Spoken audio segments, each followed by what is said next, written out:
Hey friends, it's Corey from Hey Let's Make Stuff. In today's video, we are going to be talking about the best Bella Canvas shirts for sublimation.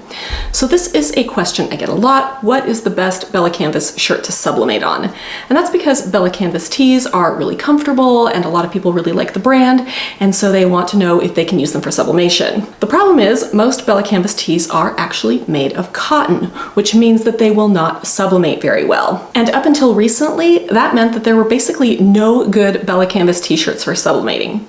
But recently, they launched their new Eco Max tee, which is a 100% recycled t-shirt. It is made from 35% recycled cotton scraps from their other t-shirts, as well as 65% polyester from recycled water bottles. And because it has that higher polyester count, you can actually sublimate on them. So in this video, we are going to go ahead and sublimate a 100% recycled Eco Max tee. And then I'm going to compare it to a 100% polyester tee, as well as a 100% cotton tee. I also did some wash tests. So I think this video is going to be a good overview of just how well this Eco Max tee works for sublimation, as well as give you some comparisons to some other options. Like I said before, Bella Canvas tees are much beloved by many crafters, including myself. I use them in basically all of my crafting. There are very few times these days that I don't use a Bella Canvas tee for something. They're just so soft and they have really great eco-friendly practices. I don't know, I just really love them. If you do love Bella Canvas tees, you are going to want to know about their Makers program.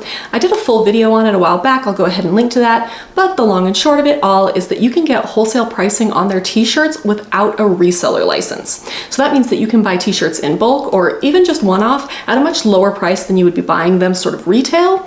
And you don't have to have that reseller license. I'll provide the link to sign up. It's free, and I think it is definitely the best way to purchase Bella Canvas garments. If you're new to sublimation and you're like, Corey, what is this video even on? Sublimation is a printer craft. So basically I have a specialized printer over on the other side of the room, and that printer uses a special ink to print prints that you can then transfer to a garment using something like a heat press. There are a couple of big caveats when it comes to sublimation crafting.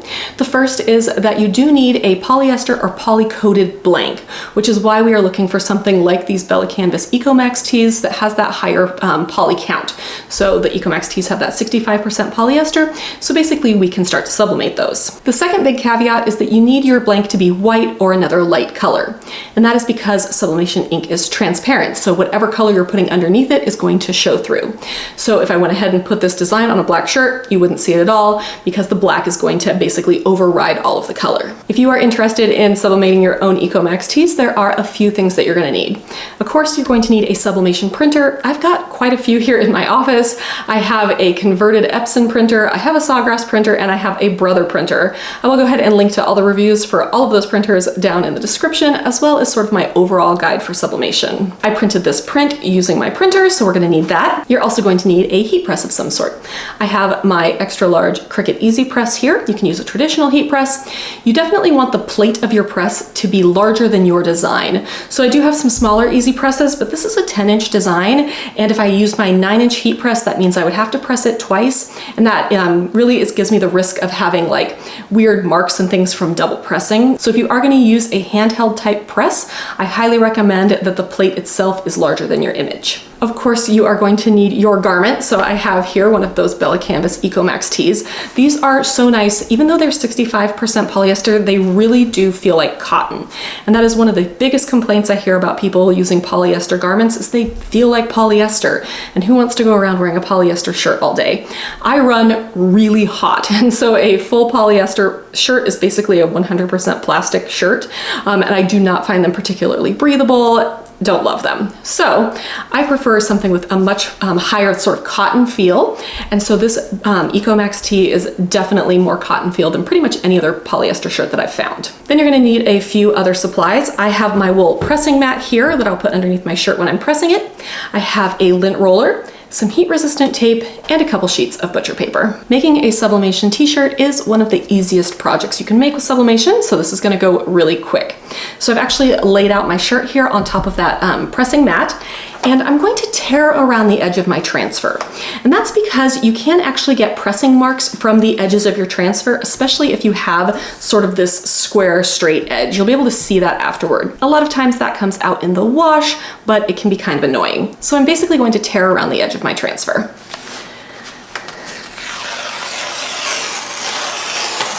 If it's messy, that's totally fine. Just make sure you're not tearing into the transfer itself.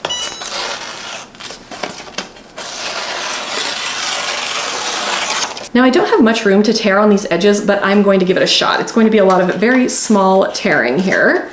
But you just really don't want those press marks, so do your best, just like that.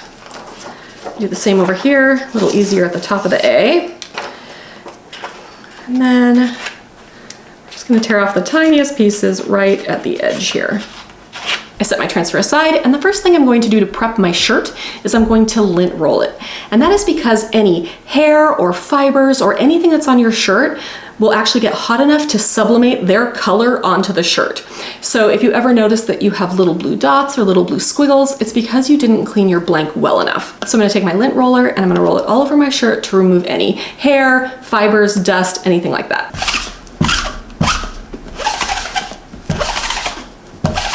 Next up, we are going to pre-press our garment to remove any moisture and give us a very flat pressing surface. I have my easy press set to 400 degrees for 60 seconds. Generally, if I'm using a traditional heat press, I'll lower that temperature down just a bit to like 385, but because the easy press tends to lose a little bit of its heat when it hits that mat, I usually keep it up at 400 for sublimation projects. So I'm just gonna pre-press this for about 15 seconds just to remove that moisture and give us a really nice pressing surface. Once it's cooled down a little bit, we can add our transfer. So you'll notice that my transfer is printed in reverse. For most sublimation projects, you do want to reverse your image. So my image is reversed and I want to make sure that it is facing the correct direction. So I'm going to go ahead and lay it down here. And you can use a t-shirt ruler if you'd like to get it centered. For me this time, I'm just going to use a little tape measure here. And I'm going to make sure that the bottom of my image, which I can kind of see through the paper, is about the same distance away from either side of the shirt here. But I do have a video on using t-shirt rulers, and I'll go ahead and link to that in the description as well.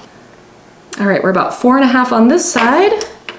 And on this side we're about 4.5 there as well, so I did a really good job on placing this. You want it 2 to 3 inches below the neckline, so I think we're looking pretty good here. Now we're gonna use some heat-resistant tape to tape our transfer to our shirt.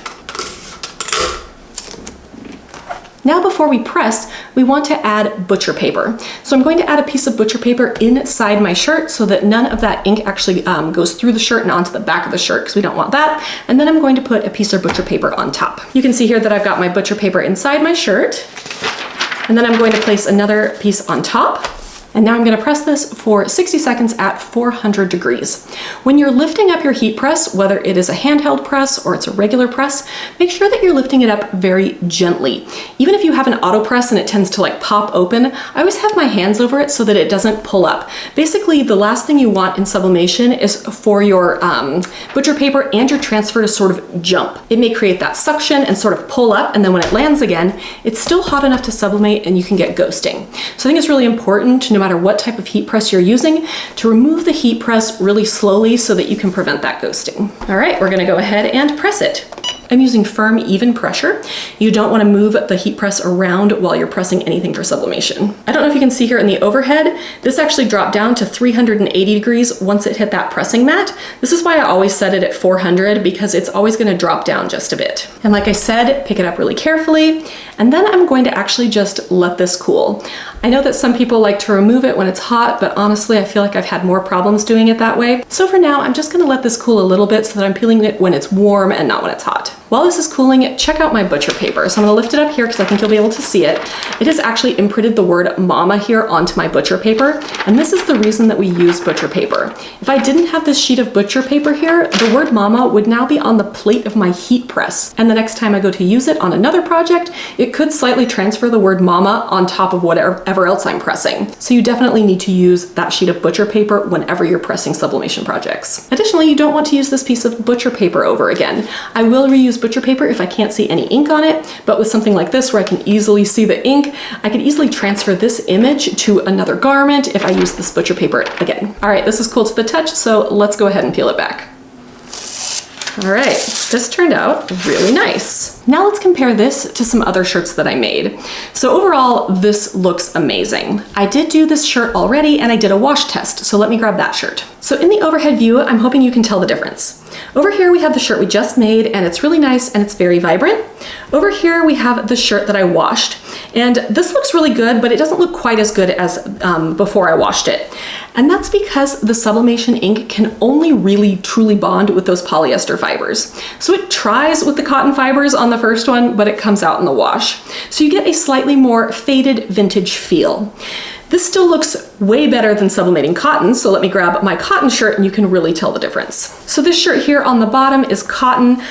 This is washed. I wanted to see what it would look like once I washed it. And while you can still see the word mama, obviously it looks really terrible. So we had most of the color washing out here. I think this will continue to fade as I wash it more, but overall I feel that the amount of polyester in this shirt still gives you a pretty vibrant image that most people will like. I feel like if you are using retro designs, watercolor designs, just designs that don't need to pop quite as much, this is a really viable option from BELLA+CANVAS. Now I'm going to bring in another option, and this is 100% polyester. So this is a different brand. And you can see that it does pop more than it does on these two shirts. This shirt, however, feels like polyester. I mean, it really, really does have that polyester feel. It has that absolute bright white that is sort of indicative to polyester, as opposed to this sort of natural white, which I think is more indicative to cotton, as well as it's just not the same kind of softness. It just doesn't have the same feel.